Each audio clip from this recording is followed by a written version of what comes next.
Warm welcome, greetings, namaste, and a very good evening, good afternoon, and a great evening to all the global pious leaders who are watching us live on the Global Talk Show, none other than by Business Power Academy, Netherlands.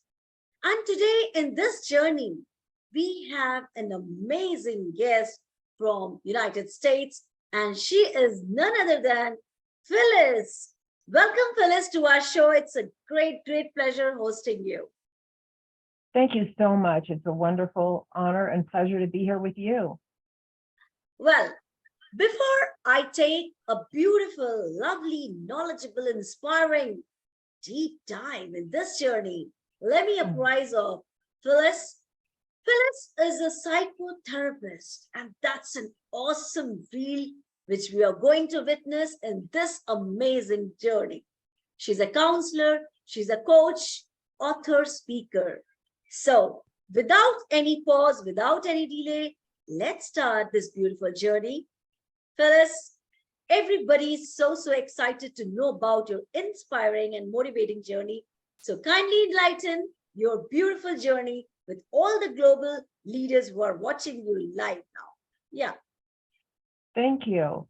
Thank you. I think my journey probably isn't all that different from many people's journey. And I would say that it's been a healing journey for my entire life. And where it started was, again, like so many people, I lived in what appeared to be a fairly normal home, but there was abuse early on in my life that really colored my entire life.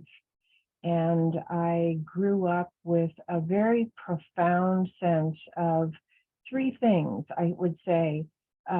Deep loneliness, which is, I think, what is one of the after effects of being hurt by the people that you trust.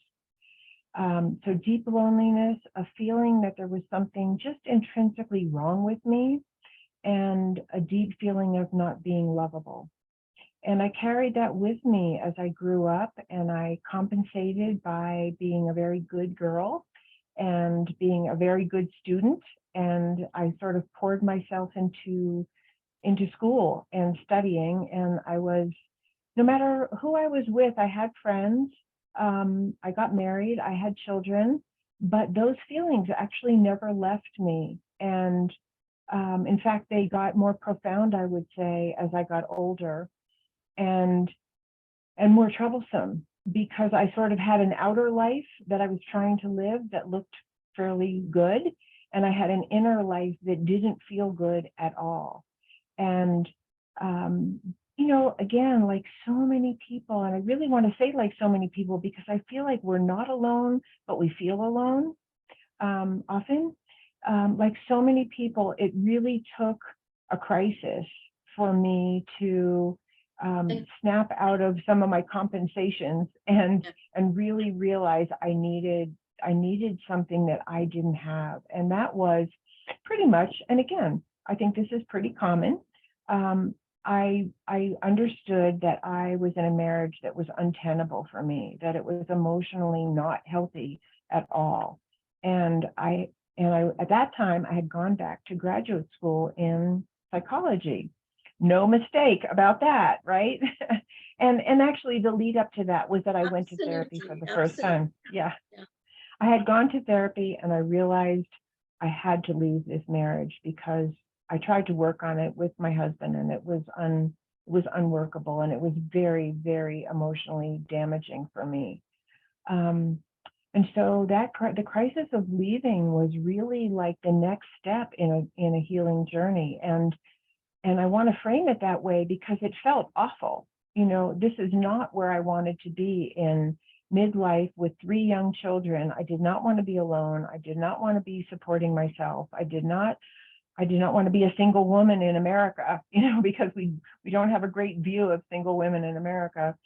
And there I was. And that was really the beginning, a new beginning of a healing journey for me. And I kept a journal, and I kept writing and writing. And really what I realized, and this is one of the things I want to share with other people, is I felt disconnected from everyone. Even though I had friends and family in my life, the inner feeling was disconnection.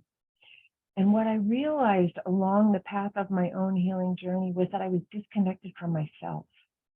And that's what abuse can do to a person. You disconnect from yourself because you start to live in survival mode and you do whatever you can to survive. And that's just been a long journey for me. And I really feel with all the tools of the best psychotherapy that I was able to make use of and had the good fortune to make use of. And all I learned as a psychotherapist along the way, working with other people and realizing I wasn't alone at all, that I came out the other side. I found that connection to myself, and I know it's possible.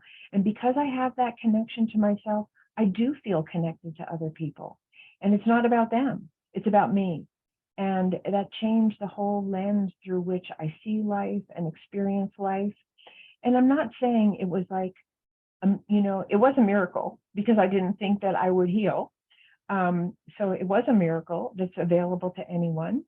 But also, I think that that connection to oneself, I see happen for other people when they take on dealing with what traumatized them or what hurt them, especially in their relationships with other people, and especially with the people they depend on the most, whether it's in their family or their community or their country, because we also depend on, our government, our policies, our practices, and economic and religious and traditional and gender and all of that. We depend on all of that. And when we get hurt by that, it has a lasting effect.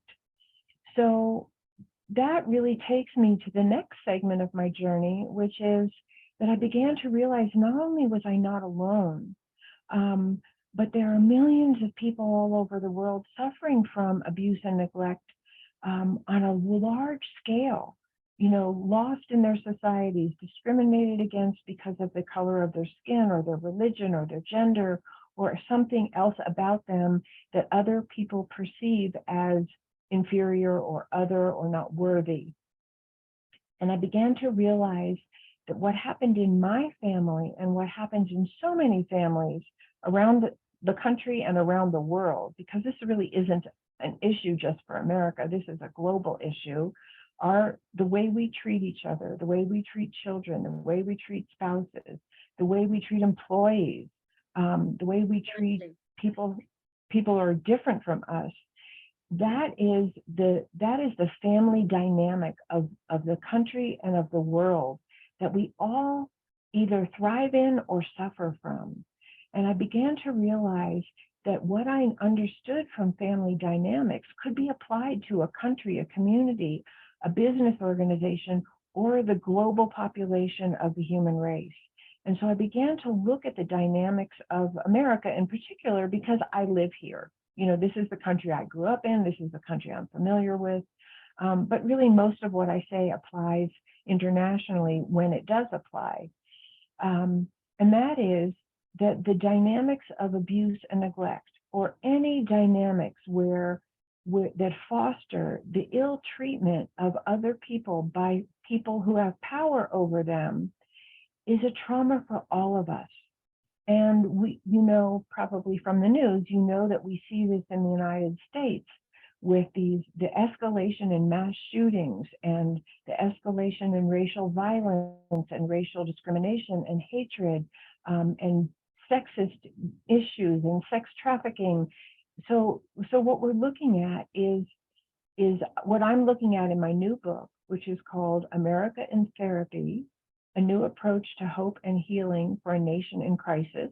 And I could put in parentheses a globe in crisis, a human race in crisis, is that we know so much in the field of psychology about how to heal, about how to break the cycle of abuse, what people need when they're coming out of trauma to heal, and what they need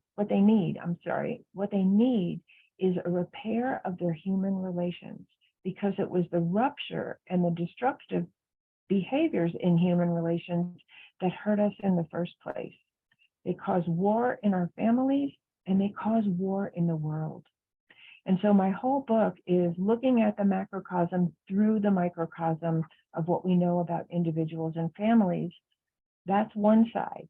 The other side is what we know heals. And could we take what we know heals in the individual family or for an individual, or what helps set a business back on a better track of human relations with between employer and employees, or in a community or in a school? Could we take everything we know that helps repair human relations and apply that nationally? And of course, then internationally. We don't have to have war. We don't. We choose it because we believe that it's the only way to get what we want, or we believe other people are undeserving and we have a right to oppress them or take from them or subjugate them. And these are beliefs that we don't tolerate in our own homes. We don't tolerate this in our own homes. When a parent abuses a child because they have power over them and they have some negative judgment of that child, we say it's wrong. So can we apply that to our national policies and dynamics and say there's a better way? We know there's a better way for parents. How can we make there be that same better way for any organization or leaders in power? And I don't think this is a pipe dream. I think we don't realize it's possible. And I think that there are also many people who are not willing to give up the power that they have. So my book is designed to inform, like, we can do this. It can be done. It is being done. So that's a long answer to your short question. I'm sorry. But this is really awesome, Phyllis. You told about your life journey, emotional trauma. And I do agree that if you are having emotional turbulence, it's very difficult to move on in life.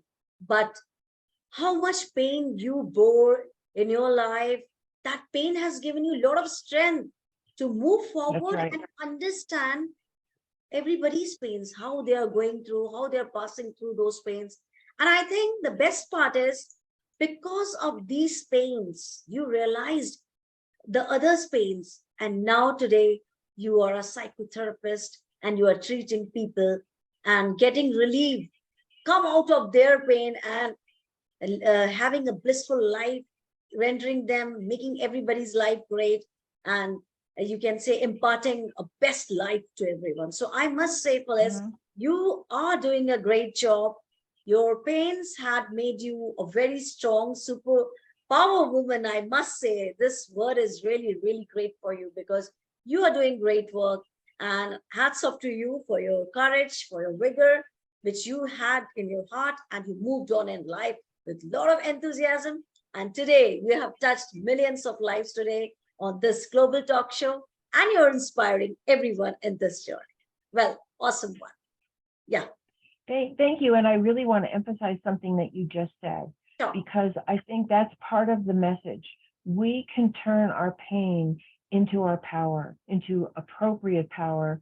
And I have never seen anyone, including myself, who's healed from great hurt. I have never seen anyone who's healed want to do further harm. In fact, I see the opposite. The impulse is then to turn around and help others in some way. It can be in the small way of just loving your family members and your friends better, which isn't small. Or it could be that you have some global organization that you want to contribute through. It doesn't matter. We all have something that our healing journey can be used for to benefit others. And that's the point. The point is that we can heal, we can repair our human relations, and we can help one another along the way. And I wouldn't be here if there weren't people who had helped me. Very true, Phyllis. And the most important thing, what I liked in your journey, that you kept on moving. You never stopped and you never bent down. Most of the women I have seen in your cases, they would have broken up or they would have given up, because it's not easy to move in such abusive relationship. But you moved on, you made your pain as your strength. And that's the beauty of your journey. Because of your pain, you became a psychotherapist. You became a psychologist, and you started counseling people, started thinking about their life, how much pains they are going through it. So let's take out from those pains. And this is so, so inspiring, Phyllis. I really congratulate you. I really inspired from your journey. And this is really amazing. So Thank you. I would love to ask one more thing, like when we are moving into this beautiful journey of inspiration, motivational, you are a psychotherapist. So how do you deal your patients? What is your therapy? And what does it include so that my global audience can connect with you and they can leverage the power of psychotherapists in their life too? Yeah, So you're asking me what does psychotherapy do? exactly. Yeah, And how do you just yeah. work on your patients? Yeah. Yeah, I mean, I think in some ways there's some very important elements to psychotherapy. Some of them are the techniques we use, like inner child work and going back into the originating traumas. I think that's very important to go back, help people, guide people, be with them while they go back and really research and go into what hurt them in the first place, not for the purpose of staying there, but for the purpose of, and I kind of alluded to this earlier, for the purpose of retrieving their essential self, the self that was there before anything hurtful happened, whether it was overt abuse or neglect or emotional violence or social, and cultural and political abuse that happens, that there's an essential self within each person. And so one of the gifts of a good psychotherapist, and I learned this from being a client, is that we see that essential self in our clients, even when they can't see it themselves. We hold that it's there. We speak to that. Whatever method of psychotherapy we're using, we see that essential self and we're rooting for that for them to heal. Like to have somebody in your corner, like you can do this. You've already survived what you've survived and you're here and you have incredible strength, just as you were presencing. We have incredible strengths. Human beings are amazingly resilient.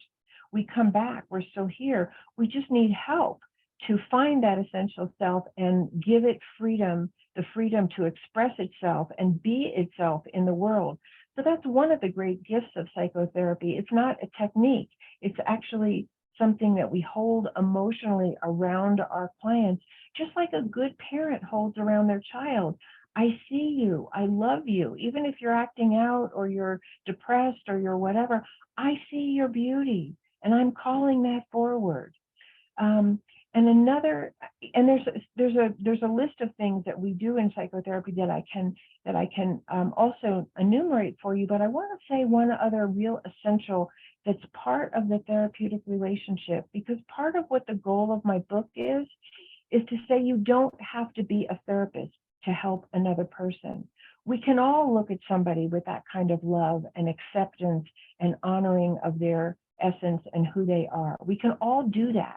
We can do that with the man next door. We can do that with the person in front of us in line. We can do that with somebody who's aggravated on the phone. We can all do it. And so one of the goals of my book is to take the best of psychotherapy out of the office and into the world. We can do this for each other. The other thing that's really strong that I learned as a therapist, I didn't learn some of these things in graduate school, even though I learned great things in graduate school, is that what really helps heal relationship is that we know ourselves as equal. Just because I'm the therapist, I'm not better than you. I'm not wiser than you. I have a certain training like a doctor does, and you come to me for that training, but I'm not essentially a better person or more worthy than you. And so I hold that sense that we're equals. We're all on a journey. Your journey may look different than mine, but we're all on the same healing journey to recover our most essential selves and be the contribution to ourselves, our families, and our society that we were born to be, which I believe that we were born to be. And so it's a power issue. The issue is, when someone goes to a doctor, they give the doctor the power to help heal them. They listen to what the doctor says. They try to do whatever the treatment is. It's the same with a psychotherapist or a car mechanic or a computer tech.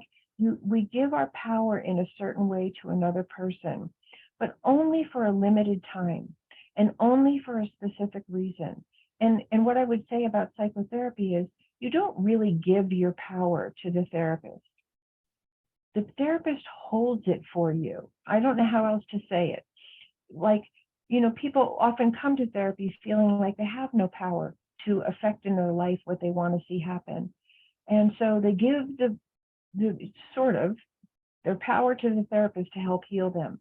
But the therapist knows that the power is within them.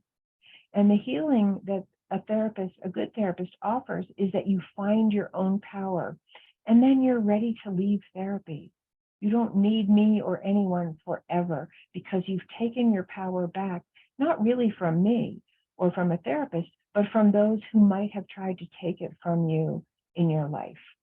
And when we look at a country or a community or a business through that lens, it would be a psychological revolution in the way we treat each other.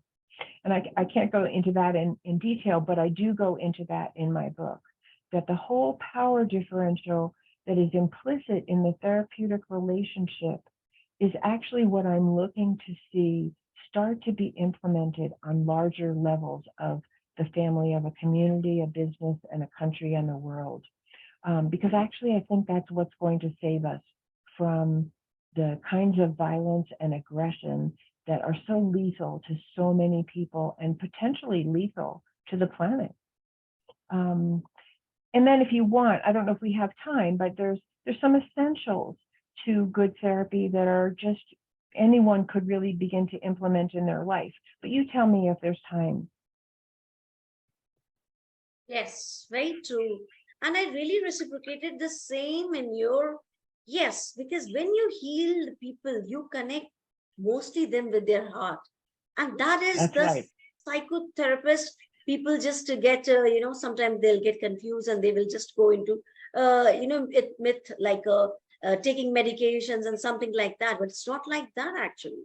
So here I would love to request my global audience, global educators and leaders, if you are facing such trauma in your life, if your life is going through a roller coaster of emotional turbulence, don't worry, don't get scared, because we have a great therapist, Phyllis, and she is going to take your journey on a smoother path.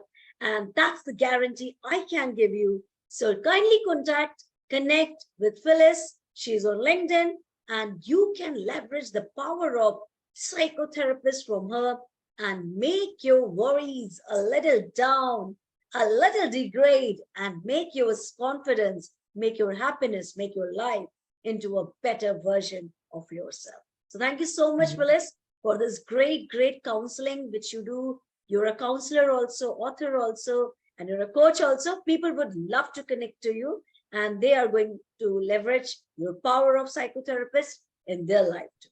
Awesome. Great. Thank you. Well, sure. Go ahead. Continue. You continue, please. Oh, I didn't know if you were asking me where people could find me. Yeah. So are you available on Facebook or LinkedIn mostly? Facebook, LinkedIn, Instagram. Wow. I have a YouTube channel with a lot of podcasts on the YouTube channel. And I have a website, and the website is www.phyllisleavitt.com, and that's PHYLLISLEAVITT.com. And there's a contact me part of the page. You can contact me. You can sign up to know when my book will be released.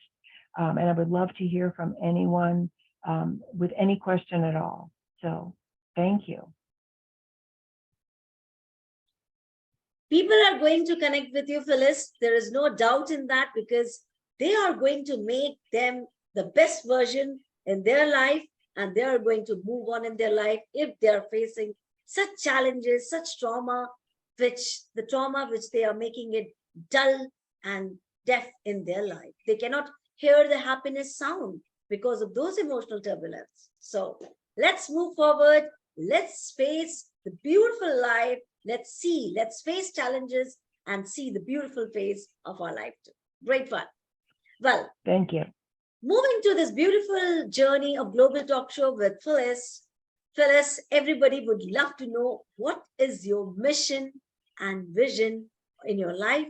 What are your plans? What are your future plans? So let's know that too. Yeah, and some of that I've already said. Really, My present vision is really with the book that I've just written, America in Therapy, which is really to bring everything that I've learned as a psychotherapist to the national conversation, to larger conversations for healing, for repairing our human relations, instead of focusing on who's right and who's wrong, and arguing and fighting. Like, we know how to begin to repair human relations, and that's what we need in the world, and that's what we need in our own lives. I don't know anyone who profits in their personal life or benefits from conflict and aggression and violence. We all want peace. We all want love. We all want to feel like we have value to other people. We all want to feel like we belong. This is the best food for human beings. And so my goal through writing my book is to try to bring the conversation for that into national awareness and national policy, like that our national policies are based on helping one another rather than targeting who we think is bad, and then going after them, which is a lot of what happens. And part of it's human nature, and part of it we don't have to continue, because it's detrimental to all of us. So that's my mission. My mission is to bring psychotherapy out of the office into the world and have a referendum for healing, like I had in my own life. Awesome. Great fun. Well, this is really great, Phyllis. And of course, once again, I would love to thank you for your great time, for your great enlightening journey, which you have shared on the page of Global Talk Show. I'm really, really grateful to you. And I hope people who had watched this show or who are going to watch this video later on, they are going to get a lot of wisdom of nuggets, and they are going to make their life wonderful, happy, and successful. So thank you so much once again for coming to our show. And thank you for what you're doing. Beautiful mission that you have, and such a contribution to so many people. Thank you. Thank you so much. And thank you so much, my global audience, for watching, for always inspiring, loving, caring. Keep doing that. Stay happy, Hale and hearty. Bye-bye for now.